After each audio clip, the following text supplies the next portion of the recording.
Leadership isn't forged in meeting rooms. It's forged in the moments no one ever sees.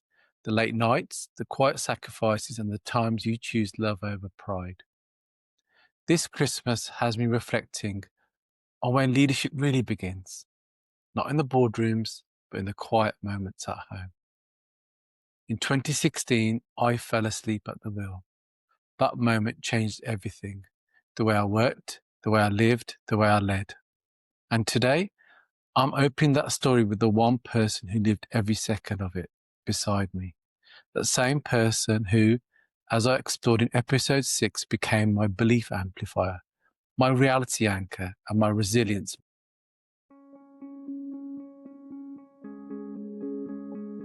Welcome back to Amit's Leadership Compass. This is episode 8. Christmas is a reminder of what truly matters: family, connection, and the people who stand beside us through the hardest seasons. So today, we're shifting from the workplace to the foundation beneath all leadership, the home. And I'm joined by someone who has seen every version of me: the good, the stubborn, the ambitious, the exhausted, my wife, my North Star. Gaitri. Thank you. If you've ever felt torn between ambition and presence, between building something and being there for the people you love, this episode is for you. Gaitri and I got married in 2006, and within months, life exploded. A new city for Gaitri, a new family, a new business for me. Both of us were launching fresh careers and the news of a new baby on the way. Looking back, we didn't just ease into marriage, we deep dive straight into it. So, Gaitri, what do you think about that whirlwind period, and what do you remember most? I remember a scary time, so everything was new. It was a lot of unknown. Like you said, new city, a new relationship, stepping into marriage, and a baby on the way, having to prep for that. It was exciting, but yeah, very, very nervous and scary. Yeah. It was a tough year. I mean, the first year I'd say is always the most hardest in marriage, but there are lots of things that, as you said, we deep dive into. But also, you were changing your career as well. So you had left British Airways and you was working at Heathrow. I keep telling everyone that's where Gaitri and I first met. Well, actually, we did meet there for the first time, but it wasn't at the check-in counter, which is my delusional story. But still, it adds a twist to our love story, I suppose. But you went from there to start embarking on a career as a college lecturer. Hmm. Yeah, so it was tough times, isn't it? Yeah, definitely. Good. During that time, I was working long days, 6 days a week, and at the same time, as you just alluded to, you building your own career whilst raising our first child, our daughter Ambika. We were both young, ambitious, and I think we were convinced we could carry everything. And I'll say something I've never said publicly: I pushed too hard. I gave so much to the business that sometimes I gave the leftovers to us, but I just felt we had to give everything to make it work. Looking back at those years, what kept you going? What kept us going? I think it was the belief that we were making a better future for ourselves. For me, strong foundation is key to any relationship, any business. Um, we had our daughter, Love. There was a lot of love at that time. Our holidays, I do remember our holidays, and they were our little escapes from the reality, the busy life. But yeah, I think belief that, what we were doing, the journey we were taking was definitely worth it. Favorite holiday? It has to be Sri Lanka. Really? Why? It was lovely, just time with the little one. She was now walking, so she was a bit more mysterious. We went on the elephants, bathed the elephants. It's just, she was talking, she was walking. It was just a new chapter as as parents. Do you remember that time we went to the elephant orphanage? So, it takes ages for a baby or a young child to drink their milk. And we went to elephant orphanage, and there's an opportunity to feed the baby elephants milk. So it's kind of a big kind of bottle of milk, or whatever you want to call it. And, the guy said, "Oh, you got to be quick." Yeah, I thought, yeah, whatever. And literally, you forget how big an elephant is. We literally gave it to him, and within like 10 seconds, they It's drank gone. it, just Yeah. lost a moment. So we had to do it again. But yeah, that was good. I mean, for me, I say San Francisco for our 30th was probably my favorite holiday. I think I was old enough, what, she was probably two and a half Two and a then. half. She was communicating, she was walking independently, and we were able to do things like we cycled. Well, I cycled by myself across San Francisco Golden Gate Bridge. You had the unfortunate honor of carrying a very irritable and angry 2.5-year-old on the back of your bike, but we managed it. God, I still remember the pictures. We were absolutely knocked out when we Yeah, caught the ferry very back bad. from, was it Sacramento Yeah. to kind of San Francisco Bay. So yeah, that was the best one. Great times. So fast forward almost a decade to 2016, and now by God's grace, we've been blessed with 4 children, multiple businesses, and for me, a 160-mile daily commute to Hereford. By then, I was running on empty. And then one morning, unfortunately, I fell asleep at a wheel. So, Gaitri, how did you feel when I told you what happened that day? It's really scary. Anything could have happened in that slip second. It was an opportunity for us to really, really reflect on, our working life. We didn't have a work-life balance. So it's an opportunity for us to really, really sit down and think about where we wanted to go to. I think at the time you were traveling a lot. You'd lost that spark, that passion for what you were doing, and it was just your body at work. Your soul wasn't there, and yeah, it was a nudge that we both needed to make changes, drastic changes in our life. Yeah. And I will say that moment broke me kind of open, I suppose. Kind of the egg cracked. I was exhausted, disillusioned, and asking myself, what am I actually doing? And while I was hitting my limit, you were quietly reaching yours too. Mhm. You were stepping away from an associate director role after maternity leave because you were asked to do something that went against everything that you stood for. That period felt like we were both falling apart at the same time, professionally. What was it like for you? It was difficult. It was difficult to see you that, you didn't know what to do. You were unsure where to go. You lost that spark and, you just were unhappy, and that's not nice to see your partner unhappy like that. It's just, yeah, it's not nice. And what about for you at work? As I touched on, situations were starting to rise that were kind of questioning your values and your integrity. Yeah, I think I've always my values and my beliefs have been always been really, really strong. For me personally, I knew that I was, heading to that wall, and I needed to get out of that room. I wasn't happy. I'd lost that passion, that drive, and I knew I needed time for a change. And for me, I suppose the turning point came when you told me that you wanted to leave your role and do something for yourself.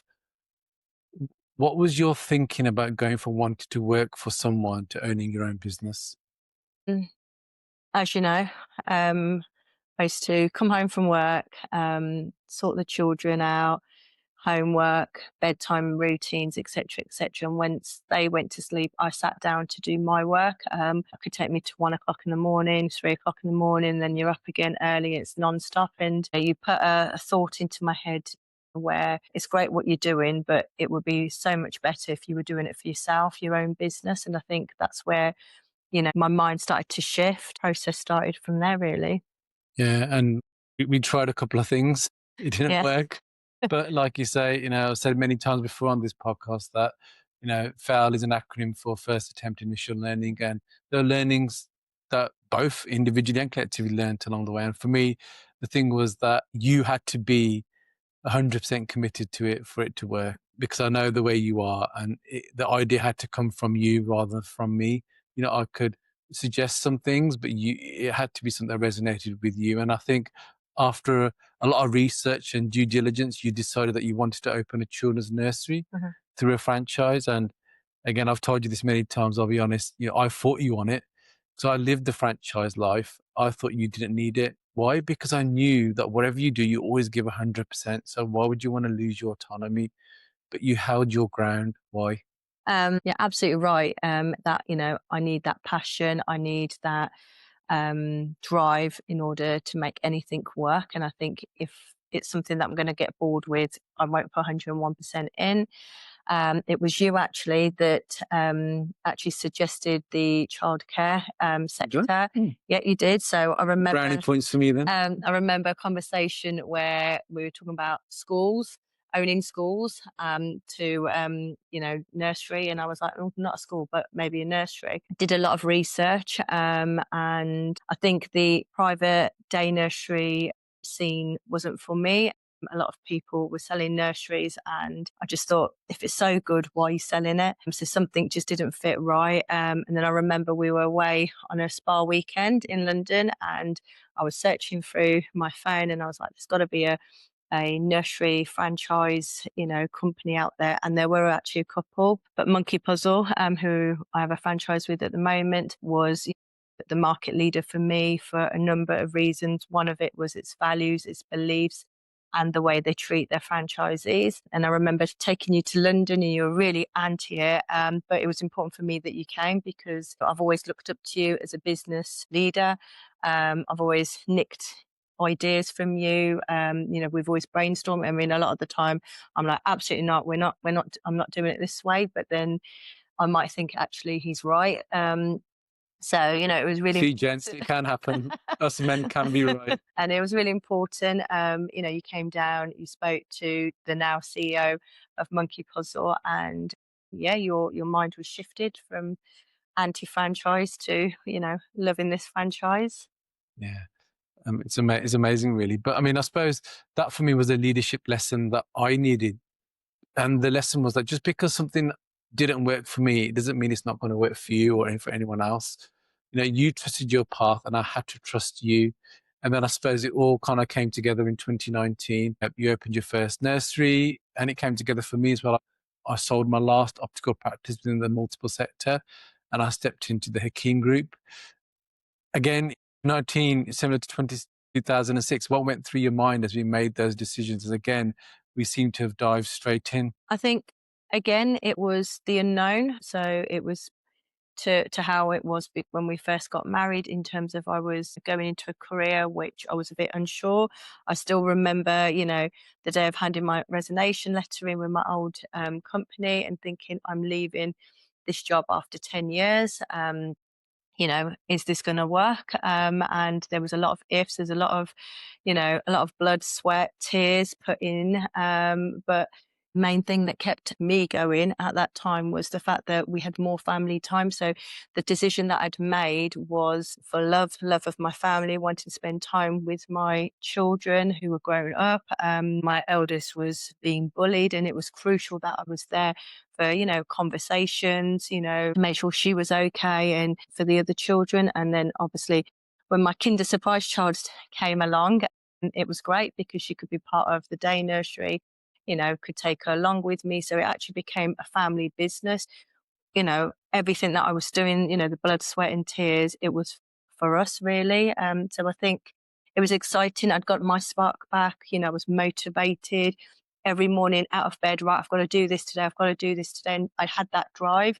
And you had the same with a keen group. At one point you were thinking, when you left your old company or you were exiting, you were thinking, right, don't want nothing to do with opticians anymore. I want to do something else. You actually even joked to open your own day nursery. Thank God you didn't. But, once you met with Imran and, people from that company, your mind swiftly changed. You were motivated and driven.